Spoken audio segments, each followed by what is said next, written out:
আল্লাহ মালাকুল মাউত কে বলবেন, মালাকুল মাউত কি অবস্থা? বলবে সব শেষ। মাইয়াব্বা, কে বাকি? মালাকুল মাউত বলবে জিনেরা বাকি, যাদেরকে দেখা যায় না। আল্লাহ বলবেন জিনদেরকেও শেষ করে ফেলো, রুহু কবজ করো। মালাকুল মাউত আজরাইল জিনদের রুহু কবজ করবে। আল্লাহ এবার জিজ্ঞেস করবে, ইয়া মালাকাল মাউত আখবিরনি মাইয়াব্বা, এবার বলো আর কে বাকি? মালাকুল মাউত বলবে, আল্লাহ মানুষগুলো সব শেষ, জিনগুলাও শেষ, এবার বাকি ইবলিস শয়তান। কে বাকি? ইবলিসরেও শেষ করো, ইবলিসও শেষ।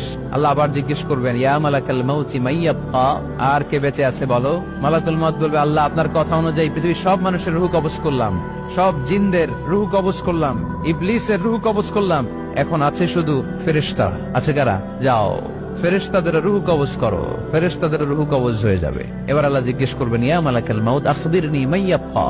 মালাকুল মাউত বলবে, আল্লাহ আপনার কথা মতো ধরে ধরে সব শেষ, ফেরেশতাও শেষ, 4 জন ছাড়া। কয়জন ছাড়া? জোরে বলেন, কয়জন ছাড়া? ইসরাফিল, জিব্রাইল, মিকাইল, আজরাইল। আল্লাহ এই 4 জন আমরা বাকি। আল্লাহ বলবে, যাও ইযহাব ইনতালিক ইলা জিবরিল ওয়াকবাদ রূহা, জিব্রাইলের রুহু কবজ করো। ইযহাব ইলা ইসরাফিল ওয়াকবাদ রূহা, ইসরাফিলের রুহু কবজ করো। ইযহাব ইলা মিকাইল ওয়াকবাদ রূহা, রুহু কবজ করো। ওই 3 ফেরেশতাও শেষ। এবার আল্লাহ তাআলা জিজ্ঞেস করবেন, ইয়া মালাকাল মাউত আখবিরনি মাইয়াব্বা, হে মালাকুল মাউত আর কে বাকি আছে বলো? মালাকুল মাউত বলবে, আল্লাহ আপনার কথা মতো মানুষগুলো শেষ, জিনগুলো শেষ, ইবলিস শেষ, আমার বাকি 3 ভাই ইসরাফিল, মিকাইল, জিব্রাইলও শেষ, শুধু আমি, শুধু আমি। আল্লাহ বলবেন, কেউ নাই? মালাকুল মাউত বলবে, না আল্লাহ কেউ নাই। এবার আল্লাহ তাআলা বলবেন, মালাকুল মাউত তুমি তো সবাই রে মারছো, এবার তুমি মরো, এবার তুমি মরো, তুমি মরো। শোনার সাথে সাথে মালাকুল মাউতের কাঁপুনি ছুটে যাবে, খিচুনি এসে যাবে ভয়ে। আল্লাহ বলবেন, কাঁপুনি দিয়ে তো লাভ নাই, কারণ কুল্লু নাফসিন যায়িকাতুল। রব্বুল আলামিন বলবেন, মালাকুল মাউত কেঁদো না, এটাই দুনিয়ার বিধান, আমি আল্লাহর দেয়া বিধান, এটাই, জন্মালেই মরতে হয়। যাও, জান্নাত জাহান্নামের মাঝখানে একটা জায়গা আছে, জায়গাটার নাম হলো আরাফ। এই আরাফের মধ্যখানে যে দাঁড়াও, ওখানে যে মালাকুল মাউত কাঁপতে থাকবে। মালাকুল মাউত বলবে, আল্লাহ সৃষ্টির শুরুতে যদি জানতাম, সৃষ্টির শুরুতে যদি জানতাম সবাইকে মৃত্যুদান করার পরে, রুহু কবজ করার পরে আমাকেও মরতে হবে, তাহলে এই কঠিন দায়িত্বের ব্যাপারে আপনার কাছে ক্ষমা চাইতাম। আজকে আমারও যে ভাগ্য বরণ করে নিতে হবে সৃষ্টির শুরুতে, আমি এটা কল্পনাই করতে পারি নাই। আল্লাহ বলবেন, নো টক, মুত ইয়া মালাকাল মাউত, মর, মরে যা, মুত, মরে যাও। বলার সাথে সাথে মালাকুল মাউত এক বিকট চিৎকার হাঁকিয়ে মরে যাবে। মালাকুল মাউতের চিৎকারটা সেদিন এত ভয়ঙ্কর হবে, বিষ্ণু ইসা ইসলাম বলেন, ওই চিৎকারের আওয়াজ যদি পৃথিবীর মানুষেরা কান দিয়ে শুনতে পেত, তাহলে কিয়ামত সংগঠিত হওয়ার জন্য আলাদা করে ইসরাফিলের সিঙ্গার প্রয়োজন হতো না। ওই চিৎকারের আওয়াজে প্রতিটা মানুষ কানের পর্দা ফেটে ওই জায়গায় লাশ হয়ে পড়ে যেত।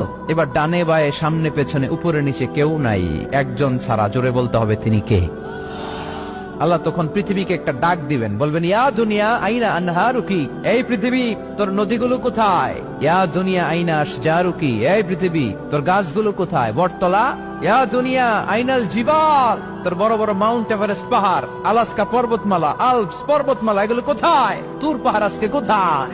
ইয়া দুনিয়া আইনাল মুলুক, রাজা বাদশারা কোথায়, যারা ক্ষমতার দাপটে পা জমিনে ফেলতে চাইতো না? আইনাল জাবাবেরা, অত্যাচারী স্বৈর শাসকগুলো আজকে কোথায়?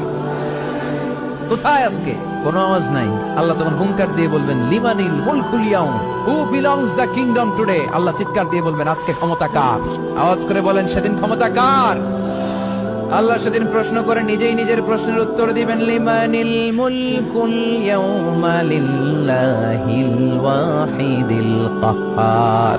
সেদিন ক্ষমতা দুনিয়ার কোন রাজার নাই, কোন বাদশার নাই, কোন স্বৈর শাসকের নাই, কোন সুলতানের নাই, কারো নাই। সেদিন ক্ষমতা চলবে একজনের, তিনি কে?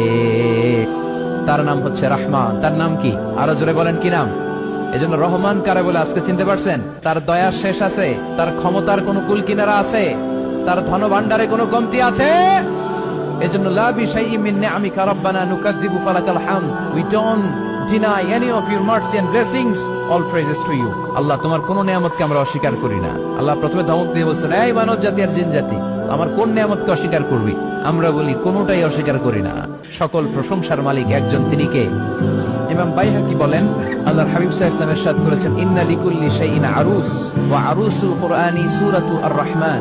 আলেম ওলামারা বলেন তো আরুস মানে কি? মাশাআল্লাহ, নববধূ। আরুস মানি নতুন বউ, আরুস মানি নতুন বউ, নববধূ।